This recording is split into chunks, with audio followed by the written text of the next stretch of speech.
ఎక్కడైనా ల్యాండ్ పై ఇన్వెస్ట్ చేయాలని అనుకుంటున్నారా? అయితే ఫ్యూచర్ సిటీలో ఇప్పుడే ల్యాండ్ తీసి పెట్టుకోండి. పూర్తి వివరాలకు మాకు కాల్ చేయండి. రమగారు, కొంతమంది ఉంటారు మన గురించి చాలా చెడుగా ప్రచారం చేస్తూ ఉంటారు. దాంతో మనకేం సంబంధం ఉండదు. వాళ్ళు అలా ప్రచారం చేయటానికి మన బాధ్యత ఏముండదు, మనం ఏమీ చేస్తుండం. కానీ అది విన్నప్పుడు భలే బాధ అనిపిస్తూ ఉంటుందండి. ఏంటి వీళ్ళు నా గురించి ఇట్లా మాట్లాడేస్తున్నారు, ఎందుకు మాట్లాడుతున్నారు, అడిగేయాలా అనిపిస్తుంది. కొన్నిసార్లు పోనీ వాళ్ళకే ఉంటుంది, మనం ఎందుకు అడగటం అని కూడా అనిపిస్తూ ఉంటుంది. ఎలా తీసుకోవాలంటారు? తిలా పాపం తలా పిడికెడని ఒక మాట కరెక్ట్. ఎప్పుడైనా విన్నానండి. మనం తిలంతా అంటే నువ్వు గింజంత పాపం చేస్తే మనం ఏదో తప్పు చేశామని నలుగురు చెప్పుకుంటూ ఉంటే వాళ్ళకి పిడికెడు పాపం వస్తుంది. చెప్పుకున్న వాడికి చేసిన పాపం చేసింది చిన్నది, అది చెప్పిన వాడికి గుప్పెడు వస్తుంది. తిలా దాన్ని పని చేసుకుంటారు. ఈ మధ్య నేను రాజమండ్రిలో ఒక స్కూల్లో ప్రోగ్రాం కోసం వెళ్ళా కదా, చాలామంది కలిశారు. 1000 మంది పైన వచ్చారు. అందులో ఎందరో నాతో ఫోటోలు కూడా తీసుకున్నారు. అందులో ఒక అమ్మాయి ఒక పుస్తకం తెచ్చిచ్చింది. ఎందుకమ్మా ఇదేంటి? కాదు మేడం, మీకు ఉపయోగపడుతుంది, బుక్కేనండి అని ఇచ్చింది. అది రమణులు చెప్పిన కథలు, రమణాశ్రమంలోనే ప్రింట్ అయింది. గోనేళ్ల సీతారామలింగేశ్వరరావు గారిని వారు రాసిన పుస్తకం.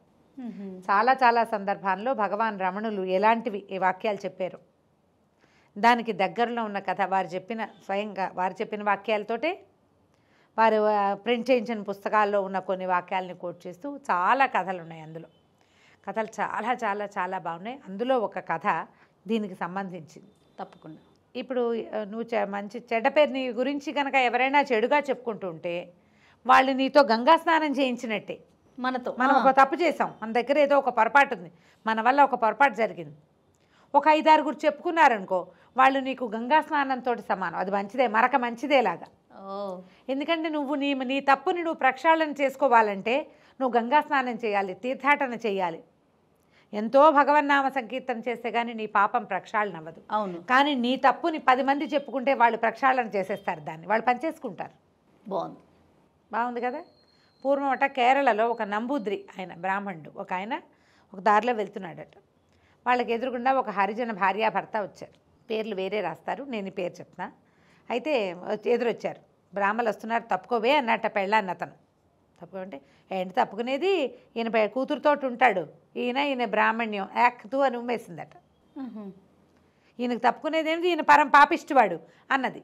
అనేసరికల్లా ఆ హరిజనుడు చాలా జ్ఞానట. ఆయన అన్నట్ట, ఏమే బ్రాహ్మణాయన చేసిన పాపాన్ని పంచుకున్న నూరో దానివి నువ్వు, ఆయన పాప ప్రక్షాళన అయిపోయింది, నువ్వు నూరో అనే మనిషి చెప్పేశావు, పాప ప్రక్షాళన అయిపోయిందంటే ఆవిడ తెల్లబోయిందట.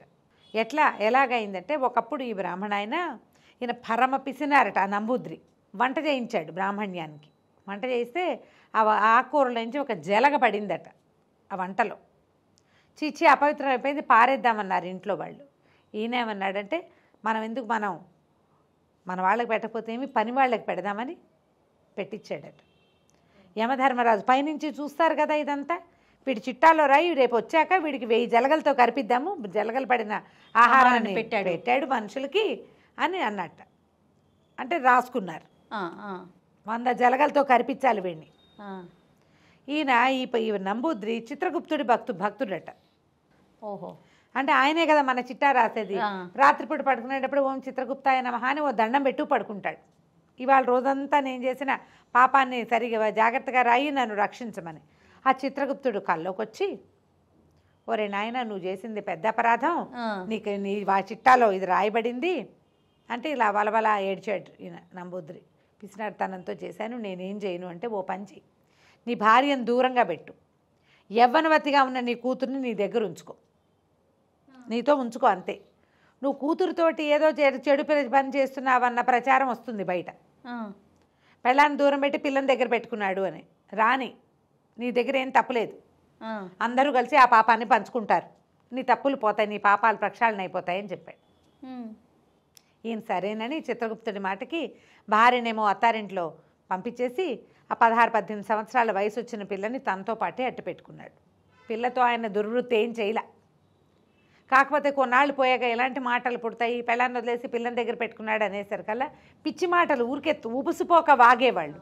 అవి అట్లా అట్లా అట్లా అట్లా ప్రచారం అయిపోయి చివరికి ఈ హరిజన స్త్రీ కూడా ఈ బ్రాహ్మణ ఆయన కూతురుతోటి ఉంటున్నాడు అన్న మాట పుట్టించేసింది. అనేసింది. 100 మంది అనుకున్నాక నీ పాపం పోతుందిరా అని చెప్పేట చిత్రగుప్తుడు. ఈయన జలగలు పడిన ఆహారాన్ని పెట్టిన పాపం కూడా ప్రక్షాళింది. ఈయన పాపిష్టివాడు దుర్మార్గుడు అని అందరూ చెప్పుకున్నారంటే మన పాపమే ఉండదు. అందుకని తిలా పాపం తలా పిడికడు పంచుకోకూడదు. వాళ్ళది తప్పు అని తెలిస్తే ఆ తప్పుని మనం ఇంకొకళ్ళకి చెప్పకూడదు. చెప్తే ఏముంది, వాడి తప్పు, వాడు ఘోరంత తప్పు చేస్తే నువ్వు కొండంత పోనీ నువ్వు తప్పు చేసావురా నాయనా అని అతనికైనా చెప్పొచ్చా? అలా ఎందుకు చెప్తారు జయ? వాళ్ళు కనపడితే నవ్వుతూ మాట ఏమండి బాగున్నారా అంటాం. ఏంటండి అలాంటి పని చేస్తే అడుగుతామా మనం? అలా అడగకూడదు రమ్మగారు. అడగరమ్మా ఎవరు. ఈ రోజును బట్టి అడగరంటారా? ఏ రోజున అడిగేవాళ్ళు కాదు. వాడి కర్మ వాడేనా రమ్మగారు? వీళ్ళు చెప్పుకుంటారు. మరి ఇంకా అతనిలో మార్పు ఎలా వస్తుంది? వచ్చిన వాళ్ళు వస్తుంది, వాళ్ళ ఇంట్లో వాళ్ళ చుట్టుపక్కల వాళ్ళ దగ్గర వాళ్ళు ఎవరో చెప్తారు. ఊరు జనం అంతా దాని గురించి ఎందుకు అడుగుతారమ్మా? కనపడ్డప్పుడల్లా ప్రతివాడు 100 మంది అడుగుతారు. నేను అనేది కుటుంబ సభ్యులైనా చెప్పొచ్చు అంటారా? ఎవరో చెప్తారు, చెప్పేవాళ్ళు, అందులో ఉన్న నిజానిజాలు తెలిసిన వాళ్ళు అడుగుతారు. ఇప్పుడు ఆయన కూతురుని దగ్గర అట్టి పెట్టుకున్నాడు, దుర్వృత్తి ఏమీ లేదు, దుర్వ్యవసాయం ఏమీ లేదు అక్కడ. ఆ ఇంట్లో వాళ్ళు ఎందుకు అడుగుతారు? బయట పుట్టింది కదా మాట. అపప్రథ బయట పుడుతుంది, అది ఇంట్లో పుట్టదు. ఇంట్లో పుట్టదు. ఎట్లా చూడు, ఇప్పుడు 10 మంది కూర్చున్నాం అనుకో జయ, నేను నీ చెవిలో ఒకటి చెప్తా. సీతాదేవి రాముడి కంటే పెద్దది. ఓకే, ఈ 10 తిరిగేసరికి సీతాదేవి దశరథుడి కంటే పెద్దది అంటారు. కరెక్ట్ అండి. అసలు దశరథుడి ఆ పదం ఉందా అందులో? సీతారాముడి కంటే పెద్దది. సీతాదేవి రాముడు కొట్టేదిట, అలాంటివి కూడా చెప్పుకుంటారు. రామరామ అలాంటివి కూడా చెప్తారు. ఇంత అక్కర్లేని మాటలు పుట్టిస్తాయి నోళ్ళు, అంతే. అట్లాగే జరుగుతుంది. ఈ వచ్చిన మాటల వల్ల ఏమవుతుంది? ఎవడైతే పాపం చేశాడో నిజంగా తప్పు చేసిన వాడి పాపాలన్నీ పోతాయి. వాడు చేసిన తప్పైతే తప్పు పోతుంది. మరొక మంచిదే. చెడు ప్రచారం జరిగితే దీన్ని ఎట్లా తట్టుకోవాలంటే, లోకుల నోళ్ళు ఎంత పదునో చెవులు అంత తుప్పట్టు ఉంటాయమ్మా. మర్చిపోతారు. ఇవాళ వింటారా, పోయింది. రేపు ఎల్లుండి తర్వాత ఎన్నిసార్లు వింటారు? కొత్తది రాదు, ఇంకోటి వస్తుంది రేపు ఇంకోళ్ళ గురించి. ఇలా చెవులు నింపేవాళ్ళు, బయట మాటలు చెప్పుకునేవాళ్ళు, గాసిపింగ్, అవేంటంటే గాసిప్స్. ఇప్పుడంటే మనకి సోషల్ మీడియా వచ్చి పాత రికార్డులు ఉండిపోతున్నాయి, రికార్డులు తీసి చూపిస్తున్నాం. అవును, మన దాకా విత్ ప్రూఫ్ ఎవిడెన్స్ ఉంది, డాక్యుమెంటరీలో ఎవిడెన్స్, ఇలాంటివి చెప్పుకుంటాం. ఇదివరకు ఎవిడెన్స్లు ఏముండేవి? నోటి మాటలు నేను అనలేదంటే అయిపోతుంది, అంతే. అనలేదంటే ఇప్పుడు కుదరట్ల రికార్డింగ్లు ఎక్కువైపోయి మనకి కుదరట్లేదు. కానీ ఇది వరటి కాలం అలాంటిది కాదు కదా. కొన్నాళ్ళకి జనాలు మర్చిపోతారు, మళ్ళీ కొత్తవి పుడతాయి. అల్లప్పుడెప్పుడే చెప్పారు కదా, అదేం కాదంటే ఓ కాదా అంటారు, అయిపోతుంది. ఇప్పుడు మనకు ఆ అవకాశం లేదు. 8 ఏళ్ల క్రితం నువ్వు ఆ మాట అన్నావు, ఇవాళ ఈ మాట అంటున్నావు, ఈ మాట ఏమిటి, ఈ మాట ఏమిటి, రెండింటినీ టాలీ చేయటం, నీ సంగతి ఏమిటంటాం, అవన్నీ ఇప్పుడు వచ్చినాయి. పాపం ఇదివరకటి రోజులు పిచ్చి మొహాలు ఇలాంటివి. అవును అవును, ఒట్టి మాటలతోటే పోతాయి. ఎవరైనా మీ మీద చెడు ప్రచారం చేసిన, చెడ్డ మాటలు ఆడిన, కాలం మనదయ్యే వరకు కామ్గా ఉంటే సరిపోతుంది. దాని మీద బెంగ పెట్టుకుని ఆలోచించి భయపడి అనవసరమైన పిచ్చి పిచ్చి నిర్ణయాలు తీసుకుని చేయకూడదు. కాలం ప్రతిదానికి సమాధానం చెప్తుంది. సమయం మనదయ్యే వరకు వేచి ఉండాలి. ఇప్పుడు మనం ఒక పని చేస్తాం, ఏదో ఒకటి, ఎంత చిన్నదైనా ఇక్కడి నుంచి అక్కడికి వెళ్ళాలి, అంత చిన్నదే, 5 నిమిషాలైనా పడుతుంది కదా కనీసం. వెళ్దాం అనుకోగానే నువ్వు వెళ్ళడానికి బయలుదేరుతావు, కానీ నువ్వు వెళ్ళిపోలేవు. కరెక్ట్ అండి. వెళ్ళిపోవడానికి ఒక 5 నిమిషాలు పడుతుంది. సమయం తప్పదు కదా దేనికైనా. ఒక గిన్నె నీళ్ళు పెట్టావు, అవి కాగాలి. ఒక బియ్యం కడిగి పెట్టావు, అది ఉడకాలి. తెల్లారి నేను ఆ పని చేద్దాం అనుకుంటా, తెల్లారి లేవగానే రేపొద్దున 7వ గంటకల్లా ఫస్ట్ అవర్లో ఇదే మన పని అవ్వాలిగా. నువ్వు రాత్రి 9ంటికి అనుకున్నావు, ఈ 9 నుంచి 7 దాకా ఉన్న ఈ 10 గంటల సమయము నడవాలా? అవును అవును. ఇందులో ఎన్ని మార్పులు వస్తాయో, ఎంత ఇది వస్తుందో. నువ్వే 7 గంటల దాకా ఇంట్లో పడుకోకుండా ఎవరింటికైనా వెళ్ళిపోతావేమో. ఏదైనా జరగచ్చు. ఇప్పుడు కాదు, 7ంటికి సమయం అవ్వాల్సే ఉంది మన పని. ఇక్కడ రాసుకొచ్చాం, ఈ 9 to 7 నడవనివ్వాలి, తొందరపడకూడదు. ఇందులో మనని బాధించేవి, కష్టపెట్టేవి, మనం చాలా చిన్నబుచ్చుకునేవి, మనల్ని కుంగదీసేవి కూడా ఉండొచ్చు.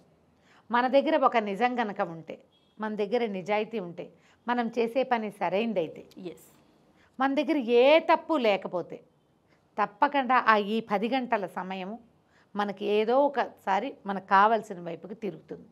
వెయిట్ చేయాలి. చెడు ప్రచారాలు జరుగుతూనే ఉంటాయి. ఒకవేళ జరిగినా అది మన మంచికే అనుకోండి. చెప్పారు కదా, తిలా పాపం తలా పిడికిడు అన్నట్టు. అంతే, పోతుంది, అదే పోతుంది అనుకోవాలి. బెంగ పెట్టుకుని దిగులు పెడితే ఏం చేస్తాం మనం? బతకలేం కదా.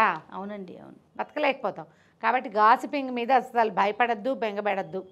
చేసేవాళ్ళు కూడా కొంచెం ఆలోచించండి. అంతే. నిజం ఒకటి ఉంటే ఈ అబద్ధం ఇంకోటి ఉంటుంది. మనమే మన ఫోన్ కెమెరానే కుడిపేమిట ఎడంపేమిటగా కనిపిస్తూ ఉంటుంది కదా. అవునండి. ఇటు వేసుకుంటే అటు, అటు వేసుకుంటే ఇటు కనిపిస్తూ ఉంటుంది. ఎందుకు వచ్చింది? మనం అద్దంలో చూసినా అలాగే కనిపిస్తాయి కదా జయ. అవునండి. కాబట్టి అలా ఆలోచిస్తే మనకి ఏ ప్రాబ్లము ఉండదు. ఈ కథ జ్ఞాపకం చేసుకోండి. తప్పకుండా అండి. నమస్తే. నమస్తే జయ.